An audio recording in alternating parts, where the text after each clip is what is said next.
Hi, and welcome to another episode of Sustainment TV. I'm your host, David McDonald, and before we get into today's video, please feel free to like and comment as well as subscribe to the channel. It will help the channel to grow and improve. But without any further delay, let's get right into today's video. Creativity is the act of turning new and imaginative ideas into reality. For this presentation, I had a chance to interview a very creative person. She is an accomplished musician and a children's book author. I hope you enjoyed today's presentation featuring Lerin Gables. All right, Sustainment TV, we have a special guest with us today, someone I consider an especially creative person. She's a woman of many hats. She's a musician, she's a children's author, she's a gourmet chef, she's a mother, she's a wife, she's all that stuff. Welcome to the show, Lerin Gables. How are you doing today? I'm doing good, doing good. Glad to be here. Excited to be here. Glad to have you. It's been a long time. I keep up with all your posts. You know, it makes me makes me want to up my game. You know, cooking. You know, all this stuff. So you know, we'll get into some of that here in the interview. Would you consider yourself a creative person, and if so, why? Uh, yes, definitely a creative. One is just because I like to experiment. I like to try new things. I try, how can we expand something that's already here? How can I take something and make it my own and like kind of personalize it versus just, duplicating or doing something I've seen someone else do. So yes, definitely feel that I'm a creative and yeah, we try to put that out, do that out there in different venues or different ways I can be creative and have different outlets to be creative. Who were your mentors in your life that really gave you that inspiration to do what you do? Oh wow. I have many, many. I think one of the biggest were my parents. They were really influential and foundational in being creative. My father was a musician. My father was a chef, was a cook, but just the push to do and like, try this, why not try? And it started with exposure. Like my parents really exposed me to a bunch of things when I was young, different cultural things, artistic things. So they really encouraged me in that. Even to like as in high school, I wanted to go to school to be a doctor. It's like, oh, and then like my senior year, my mom was like, as much as you love music and you love audio engineering and recording, why don't you go to school for music? And it was just like, oh, let's, so my parents definitely were a big push in that. Just other mentors were like my choir director, my piano teacher in college, that really encouraged me to be diligent in my gift and to push me in my gift and stretch me in things I didn't want to do or want to try. And they're like, do this, try this, you need to do this. Even like my piano teacher, he's like, to be a musician, he said, you need to be proficient on more than one instrument, even though piano is my main instrument. He was like, you need to learn something else and you need to be proficient, so having people who would just pull and stretch. And then I've had different pastors in life who just saw different giftings. And then it's just like, I'm going to put you in situations to do that or to pull that out of you, which is where a lot of the teaching comes from. So even at a young age, I was put in positions where, hey, you have an opportunity to teach the word, or you have an opportunity to teach children, or you have an opportunity to teach. So definitely there's a couple pastors, but I think the first big influence were my parents. We first met each other, through music at the church. Now I know that you have a couple of recordings, and you have a group that you're affiliated with. Tell us a little bit about your music. Okay, a little bit about music. So my group, our band name is 150. Everybody's like, what is 150? 150. It comes from Psalms 50, Psalms 150. Essentially, let everything that have breath praise the Lord. But it has praise with instruments, the drums, the cymbals, the high sounding cymbals. So it was just a group of friends who just got together and just loved to like worship and make music. And then we just kept doing it more often. And then it turned into an official band, and our drummer, I always joked about the name 150, and the drummer started calling us 150 and telling everybody it was 150. So that's kind of how it started. I'm the piano player. I do a lot of the songwriting. So I've been writing songs since college. So I'm the primary songwriter for the things that we do, even for the albums that we did. So yeah, that's kind of just where it started. Yes, we've recorded 2 albums since then. One we recorded in 2015, but we didn't release it till 2017.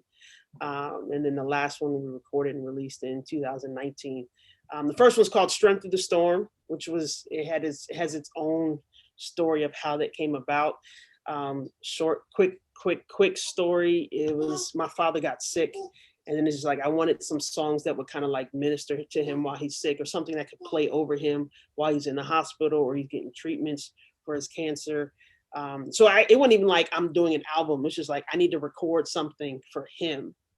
And then people were like, "It's blessing me. Where can I get it? Can I get a copy?" And I was like, I didn't really do it for that purpose, but it's blessing people. So we went back in the studio and cleaned it up a little bit and then released it. And then the second one was just some other songs that I had written and we had already started recording. It was like, hey, let's put it out there. Let's just release it. It was a surprise to me, maybe not to others, but I know when you released your book, I know that some people may say, hey, I got all these things going in my head, on my heart. I need to get them out. And for people that I always look up to people who can actually take conceptual stuff in here and actually bring it forth.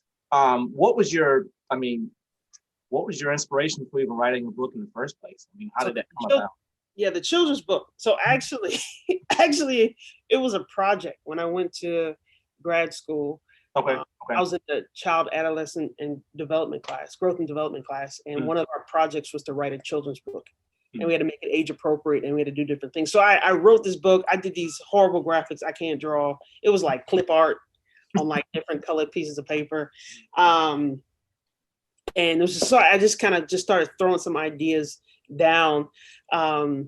And then actually I didn't get that good of a grade on it. She was like, it's not bound like a real book because it was like paper. I was like, I didn't know we had to get it like really printed. But the content was fine, but the presentation wasn't. So I had it. And then one day I was talking to a buddy of mine who sings with my band sometimes, Andre Mayo, who's also a phenomenal graphics guy, does websites. He did the graphics for my CD. Oh wait, here we go. There's the CD. You see that right there? Like if you could have seen the picture that I drew and then what he turned it into, it's phenomenal. I could do the same thing with my children's book. I still have the old one. But I was talking to him. I was like, yo, what if we turn this into a book? Mm-hmm. So then, him and his creative mind, went at it and started coming up with some ideas for a character. And so then I was talking. So the book is called Ways to Be Kind. And then, so I've done music all my life. And then there was a period of time I went into education and I taught in a public school. I taught middle school, and one of the classes in all the professional development, a lot of things they have you do is character education, because there's such a need for that at all age groups, is that development of their character. So not just the subject is being taught, but how to help them grow to be all that they can be and display this character. So it's like, okay, so we have an idea for a book. It was like, then the Lord just gave me an idea to make it a series and to use the fruits of the Spirit, because those are characteristics, whether you're saved or not saved. We need love, joy, peace, kindness, gentleness, self-control. Like those are traits that people need regardless, that children need regardless. So then it was like, okay, we can take this and we can make it a whole series of books that are character education. And so each one of the books that are coming are based off of one of the fruits of the Spirit. So the first one is Ways to Be Kind. I'm showing it to you like that. But the first one is Ways to Be Kind, but the rest of the books, and then I'll show you the graphics, are different fruits of the Spirit. Now, that title, Ways to Be Kind, is that something that came about as you're nurturing your children in terms of, just kind of being something that you are already doing, or how did you come up with that title? Actually, so the title came before I even had children, like where that came from. Okay. But it's just that a lot of times when we're teaching children to do something, we don't always give them practical examples. Okay. So this age group is written for like preschool, kindergarten, like that's the age group it's written for. But how can I help a kindergartner or a 4-year-old to practically be kind. So here are some just practical things that you can do at your age that can be kind, versus me trying to give you this elaborate thing or something super deep or some huge metaphor that doesn't really apply to you. It's just, here's a 4-year-old. You can be kind by saying please and thank you. Like, here are super practical things that you can do even now. Now, I remember you were in the midst of building a series of meetings for, the book release, a local tour. Now, with obviously with the pandemic occurring, have you been able to, I guess, regroup? And do you have any sort of virtual or actual tour planned in the near future? No, that's actually something I'm working on with one of my marketing guys right now. Okay. And like you said, so right before COVID happened, so I was pregnant. I was 9 months pregnant. I had book readings in schools lined up, different schools. And I did one, and then I got put on bed rest, and I begged my doctor. I said, I need to do one more, please, please. So he said, if it's this short and blah, blah, blah. So I was able to do two at another, I did one at another school, but I had to cancel all the rest of them. And then 3 weeks later, everything shut down for COVID. So part of originally was to get into schools and to, do book readings and kind of begin to interact with children and then expose them that way. So that COVID put a huge halt to that. So even in the area I live in, I live in Virginia Beach, schools are open and then they're not open and then they're open partially. So it's just a different marketing strategy needs to be put in place, which is, like I said, something working on with some ways. Virtual is one of the things that we're looking at, just haven't officially put things in place yet. Okay. Now, and those times, with you having, to manage a lot of processes and whatnot and things, just in daily living, what do you do when you need encouragement? I mean, do you have some sort of routine you do, or, what do you do for encouragement? Well, I think one of the things I kind of do is I kind of take a step back from the things I do a lot. So if I'm looking for encouragement with music, I'll take a step back from music and I'll kind of let my mind go to some other creative outlet. When I'm doing writing, I'll take a step back from writing. And one of my biggest places to kind of step back and reflect and find moments is cooking. So it's kind of where the cooking thing comes in. It's like my happy place where I'm not focused on, results, because when you're doing music, you're doing it for a certain audience. You're trying to do, when you're writing a book or you're doing writing in general, it's for a certain audience and whatnot. When I'm cooking, it's mostly for me and my family. It's not a lot of pressure or not like I'm trying to do something specific or meet certain goals. So I definitely step back.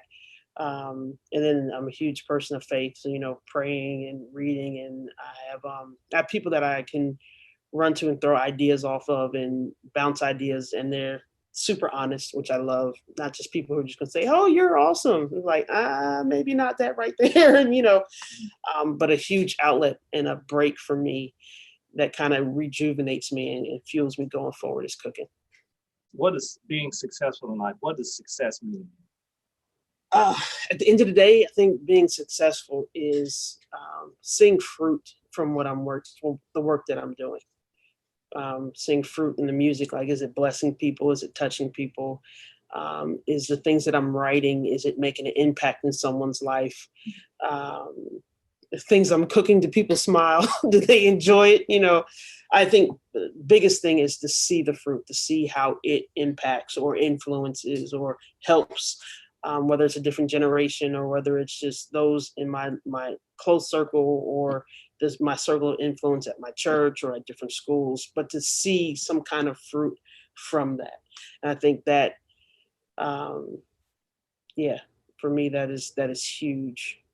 'Cause it's easy to get caught up in like more, I want a global success, or I want a global name, or I want a certain stature, or I want a certain, but in that you can kind of miss the closeness. You can miss people that are right around you. You can miss the neighborhoods that you could have a chance to impact. And you can miss the local schools or the communities that are right here if all you're focusing on is big, So, if the Lord chooses to use it and it goes further, it's awesome. If the people that I influence if there's fruit and it's just a small circle or a smaller circle or community, that's awesome too. And it's good you said that. I once heard someone say, there are people who are enamored, captivated by Mm-hmm. when I arrive, I want to do something big, but then it's like, they miss out on the opportunities to be, effective and impactful at the lower levels. It's just like, do what you can do. And then, like you said, if you ever get that platform, then so be it. But that's even when we did the book, mm-hmm. We did like a Kickstarter to raise money for the book, Mm-hmm. just because it's self-published. Mm-hmm. And part of our giveaways was if somebody donated so much, we would give a certain amount of books to a different school. And so someone pledged this huge amount. So we're able to give 100 books to a school in New Jersey. Wow. Okay. And I grew up in New Jersey, so it's actually cool. It's an elementary school in the town that I grew up in. Mm-hmm. But then, I'm getting pictures from people there saying, oh, your book is in our school and the kids love it. And, we're talking about it. And, so that's been a joy. Just, even the little stories, or I'll see stuff on Facebook where someone's like, I just gave it to my nephew and he really needs it because he hasn't been kind to his sisters. But now we, work, so even, seeing those little things, those little bits of encouragement, just like, hey, it's making an impact. It's helping someone else, and that's fulfilling. In reference to your writing, do you have a certain time of the day that you write, or do you have to schedule it, or is it one of those things you act on it as the inspiration comes? How is your writing? I think a lot of it is inspiration. And it could be any time of the day. And then, especially, if you're writing something for children, it could be, I'm sitting having dinner with my kids and they say something and it sparks something. With the music, it could be, I'm in church and the pastor says something and it sparks something. So there's moments when it's definitely inspiration, but I think also to kind of help me stay sharp with my writing, I do set times to just write. And I think it's good to practice writing and not assume that everything I write is going to be great, or everything I write is like the next hit song, or it's the next thing, a book, but it's just sharpening my skills of writing. So a lot of that does happen at night, after all the kids are asleep and, all the cooking and all the things are done. And I'm just kind of like laying down, relaxing or resting. That's where I do a lot of my writing. Okay. Like I said, sharpening my skills on writing, whether it turns into something or not. That's a time where I do practice a lot. So, and you've actually partially answered it even as I get ready to ask you this question, but what advice would you have for any aspiring, whether it's a songwriter, whether it's someone that writes books, poetry, what advice would you give? I would, several things. One is you have to do it just to do it. Like just write just to write. And like I just said, versus I'm trying to write a hit song, or I'm trying to write, the bestseller book X, Y, and Z. Like just write to write, enjoy writing, love writing, sharpen your skills on writing. And then one thing it's as a creative, you'll learn you're kind of super attached to your work because it's an extension of me. But being okay knowing not everyone's going to like it.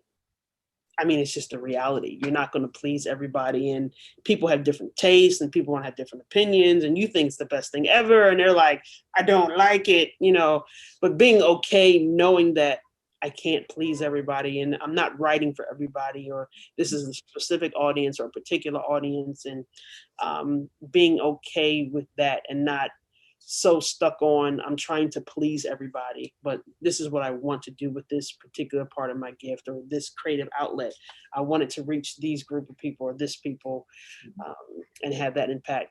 And don't be so driven, like I said, trying to please everybody or make everybody love everything that you do. It's just a reality. People are different. People have their different likes and their wants. And so I think those might be two of the biggest things.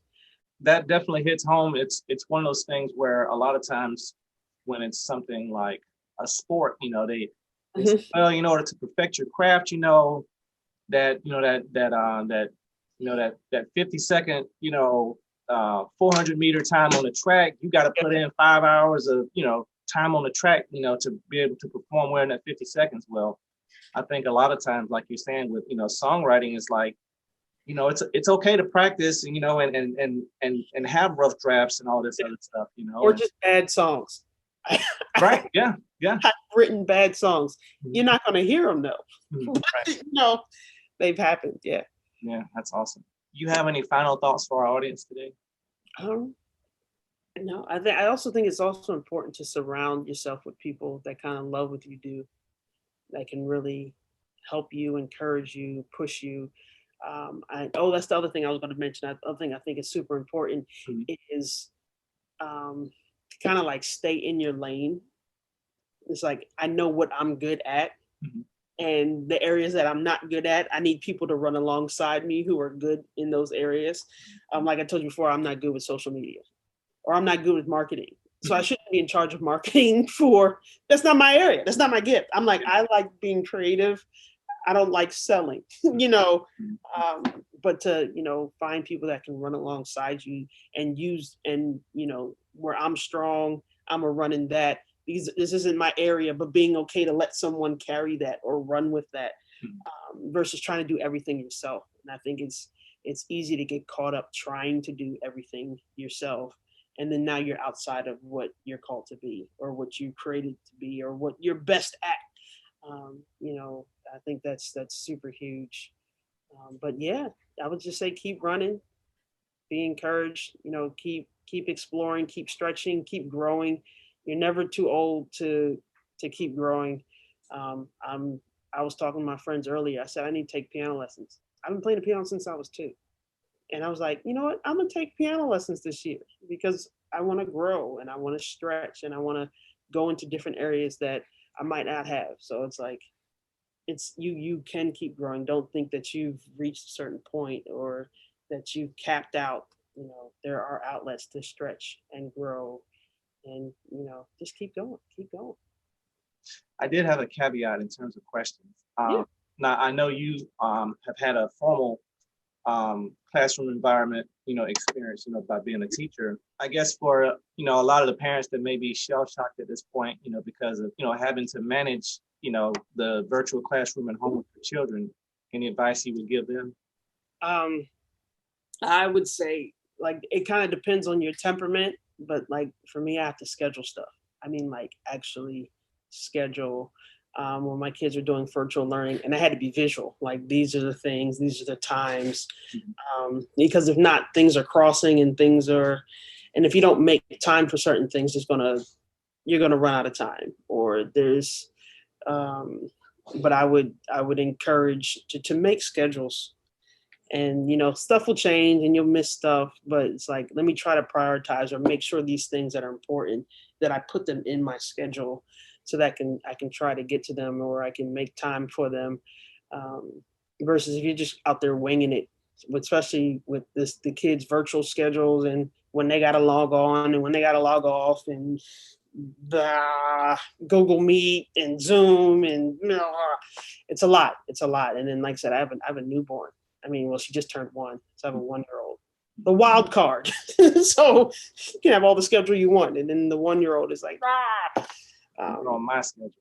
Yeah, so it's to kind of make time or prioritize time for the things that are important and the things that you want to work on, and which means sometimes I can't do everything. And that's even with me. It's like, I do music, I do cooking, and I do the book, and like, I make cheesecakes for people. And it's like, but I can't do everything all the time, right. And it's like, hey, in this season, this is what I'm going to run hard after. And in this season, I'll run it. And then once if I'm able to do both at the same time, great. But versus trying to do everything, and then stuff is falling short, and I can't actually finish tasks or complete tasks or get them to where I want them to be. I'm doing too much. So, kind of, like I said, prioritizing your time. So what's most important for you? And I can get so caught up doing all this other stuff, and then my time with my family is not there. And it's like, but my time with my family is important. I need to prioritize, and I need to reschedule, and I need to fix this so that I'm giving time to my family, the time that they need, time they deserve, time I want to give them. So I would, yes, work on scheduling and prioritizing, knowing that you can't do everything, and it's okay. It's okay that you can't do everything right now. It's a journey, and there's different seasons for different things. And when it's the season for this, run hard after it. When it's the season for that, run hard after it. Don't try to run everywhere all the time. I saw some commentary and all online. A lot of people were complaining about not being productive, kind of being hard on themselves. And some other people saying, hey, you're managing a lot, you're dealing with a lot, don't be as hard on yourself. Just had that desire to keep moving forward. But sometimes, it's good to take a pause. I know you were saying about, having to. And I guess sometimes I think we confuse being busy with being productive. Right. Yeah. And it's like, if I'm doing a whole bunch of stuff, it means I'm being productive. Yeah. And not necessarily the case. Yeah. You can be busy doing a whole bunch of stuff that's not producing anything. I mean, I tell you, this pandemic really showed, organizations what meetings were really mandatory and what it could have been just an email, Yeah, absolutely. It's been crazy. Absolutely. I'm glad we finally had a chance to sit down. I definitely will make sure everyone sees the the information about your book, about the recordings. Hopefully this season of pandemic will be over sooner than later. I know that I have some places I'm trying to go, and I know you have a tour to plan and execute and all that other good stuff. So I really appreciate your time today. Yeah. Hopefully, definitely. Hopefully, something has been shared. That the audience can get some benefit out of and everything. Awesome. Well said. I'm glad to be here. Glad I could share. Thanks for the opportunity. Thank you. All right.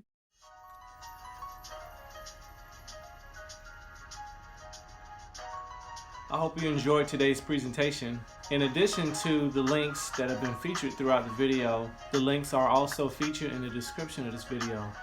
Please feel free to check them out and connect with her. Hope you will be able to join us on the next video. Have a great day. Take care.